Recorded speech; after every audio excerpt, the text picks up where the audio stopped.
ini. Nah, hari ini kita kumpul untuk bahas tentang kasus rekonsiliasi kemarin yang terjadi selisih stok sebesar 1,2 miliar. Nah, untuk berkas-berkasnya ini tolong dibaca dulu.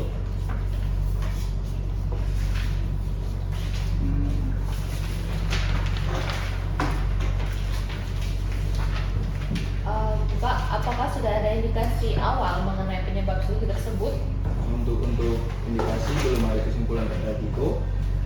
Untuk saat ini kita hanya tahu perbedaan antar selisih stok. Oleh karena itu kita perlu melakukan pemeriksaan lebih lanjut. Berarti fokus kita adalah mencari akar penyebab terjadi selisih tersebut, Pak. Nah, betul. Selain itu kita juga perlu memeriksa apakah pengendalian internal di gudang sudah berjalan dengan baik. Baik Pak, saya mengusulkan untuk mewawancarai manajer gudang dan juga staf gudang agar kita itu bisa tahu bagaimana proses operasional di gudang. Dan juga sementara saya akan mengumpulkan dokumen pendukung seperti kartu stok, laporan mutasi barang, surat jalan, dan dokumen pengeluaran barang. Usulan yang baik, saya meminta seluruh proses dilakukan secara objektif dan berdasarkan bukti. Jangan buat asumsi sebelum fakta terjadi. Siapa? Kalau begitu, kita mulai pemeriksaan hari ini ya. Revika tolong lakukan wawancara dan Aden tolong kumpulkan bukti dan saya akan memantau perkembangan auditnya. Siapa?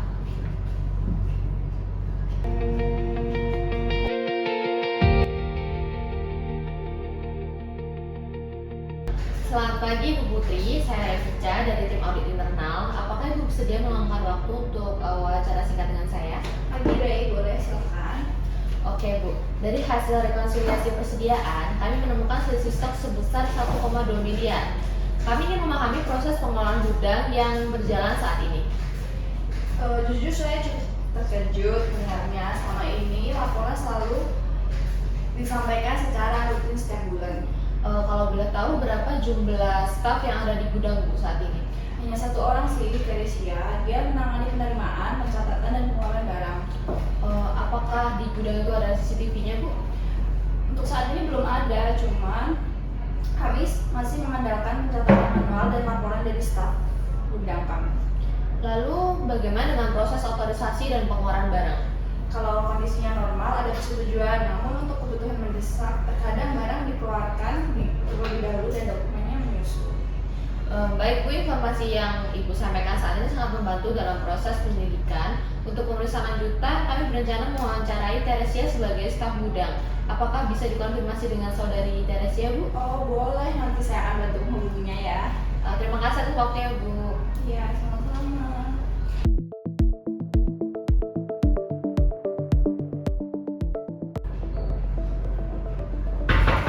Iya Mbak, silakan masuk.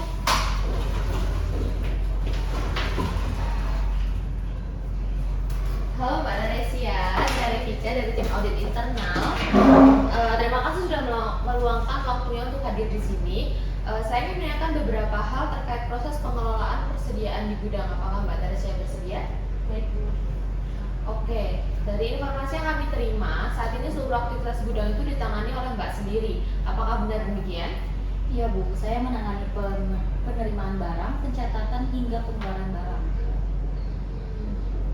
Apakah seluruh transaksi itu langsung dicatat saat terjadi itu? Sebagian besar langsung dibuat, tapi saat pekerjaan sedang banyak, terkadang pencatatan dilakukan beberapa waktu setelah barang keluar.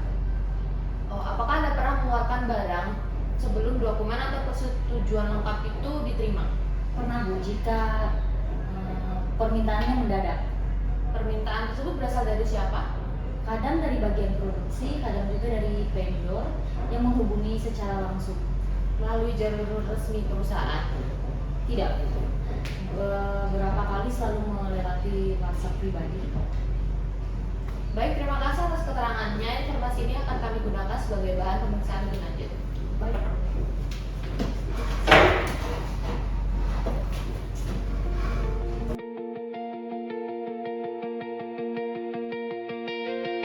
Halo, selamat siang Pak Iwan. Ya, selamat siang Bu. Terima kasih ya udah berkenan hadir. Saya dari Revika dari tim audit internal PT Ungu Jati. Di sini kami ingin meminta klarifikasi terkait beberapa transaksi pengeluaran barang. Baik Bu, silakan.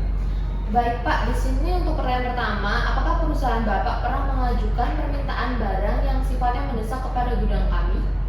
Ya udah beberapa kali sih Bu. Nah biasanya ketika kebutuhan produksi meningkat secara tiba-tiba. Kalau dalam kondisi tersebut itu, apakah barang pernah diterima sebelum dokumen resmi seperti surat jalan atau otorisasi selesai diproses? Pernah Bu, jadi barang dikirim dulu, terlebih dahulu baru dokumen menyusul Bu. Kemudian apakah Bapak pernah berkomunikasi langsung dengan staf gudang kami, Mbak Teresia, di luar jalur resmi perusahaan? Untuk komunikasi pernah Bu melalui WhatsApp untuk beberapa percakapan terkait kondisi pengiriman. Oh gitu. Apakah kemudian komunikasi tersebut berkaitan dengan permintaan pengeluaran barang aja? Untuk beberapa kali ya Bu, namun tujuan kami hanya untuk mempercepat proses pengiriman. Tidak ada maksud lain? Untuk maksud lain tidak ada Bu. Oke, baik. Terima kasih Pak atas keterangannya. Informasi ini akan kami cocokkan dengan dokumen dan hasil pemeriksaan lainnya. Baik Bu, kami siap membantu jika masih ada perluan informasi tambahan. Terima kasih atas kerjasamanya Pak. Terima kasih kembali Bu.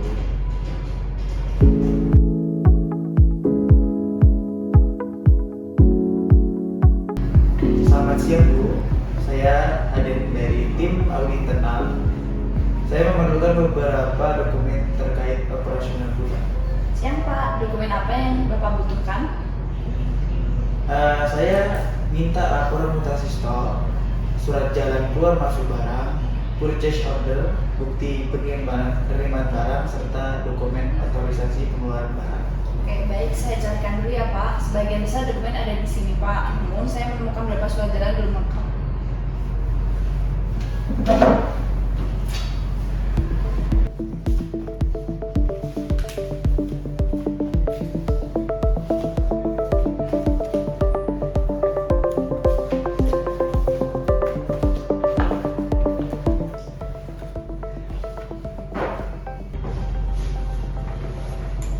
Berikut dokumen yang Bapak butuhkan. Ini adalah surat jalannya, dan ini untuk kartu stoknya, ini untuk purchase-nya. Bisa dicek dulu sih Pak.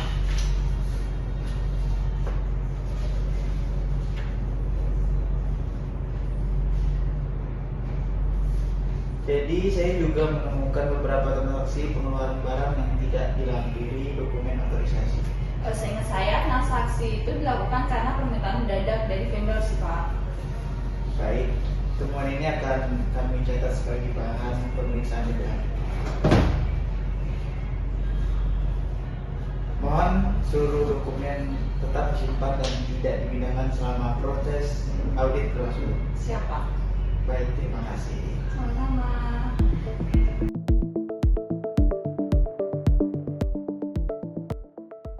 Terima kasih teman-teman. Nah, hari ini kita dari tim audit akan melaporkan hasil temuan audit pada operasional divisi gudang PT Ungu Jati yang dilakukan beberapa hari ini. Nah, untuk temuan audit yang ditemukan untuk fraud atau kejanggalan yang terjadi itu terdapat selisih sebesar 1,2 miliar untuk selisih stok. Nah, untuk bukti dari manajer yang ditemukan adalah struktur organisasi gudang yang hanya punya satu staf di staf gudang. Untuk staf merangkap fungsi karena hanya satu staf. Untuk kebijakan pengendalian internal cukup buruk dan gudang tidak memiliki CCTV.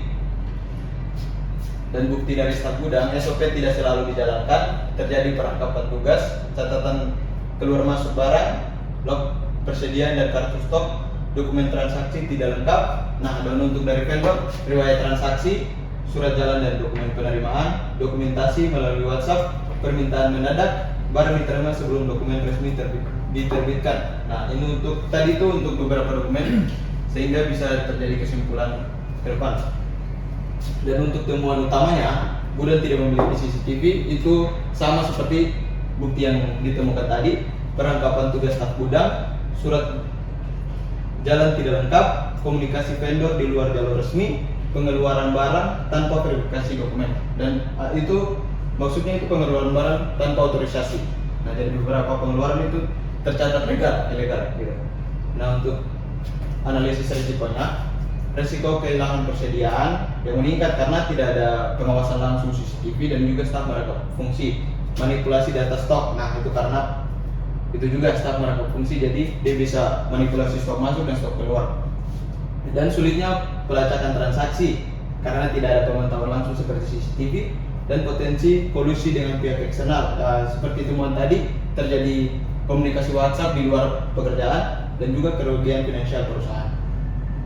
Nah, untuk kesimpulannya dari hasil ini, berdasarkan hasil temuan audit internal, ditemukan beberapa kelemahan pengendalian internal pada divisi gudang, ketemu Jati, antara lain perangkapan fungsi tugas, ketidaklengkapan dokumen transaksi, kurangnya pengawasan, serta komunikasi dengan vendor di luar prosedur resmi perusahaan. Kondisi tersebut meningkatkan risiko terjadinya kesalahpahaman maupun penyimpangan dalam pengelolaan persediaan. Oleh karena itu, perusahaan perlu memperkuat sistem pengendalian internal dan meningkatkan kepatuhan terhadap prosedur operasional yang berlaku.